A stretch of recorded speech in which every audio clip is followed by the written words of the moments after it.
خناقة غريبة جدا ليلة المباراة. في التدريب كهربا شاط الكورة على أبو جبل عشان بيتمرنوا، جت في وشه. راح أبو جبل ماسك الكورة وضربها في وش كهربا، والاتنين مسكوا في بعض. فيتوريا بيسأل يا جماعة هو في ايه؟ فالراجل المترجم بيترجم له، بيقول له اللي حصل. فطبعا فيتوريا كاتب في تقريره، قال لك انا ما شفتش الكلام ده بيحصل في منتخبات ولا في انديه ولا في اي حته. يعني ايه الكلام ده؟ وكمان اضاف فيتوريا في تقريره وقال لك انا طلبت من اتحاد الكوره اني اعمل معسكر قبل البطوله، سواء في دوله خليجيه يكون الرطوبه عاليه فيها مشابهه لكوت ديفوار، او كنا نسافر بدري شويه لكوت ديفوار، ولكن اتحاد الكوره رفض.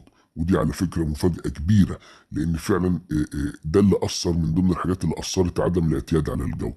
كمان فيتوريا قال ما تنساش برضو صديقي تشترك في قناة 21 فان ستريت على اليوتيوب علشان يصلك كل حلقاتنا الجديدة.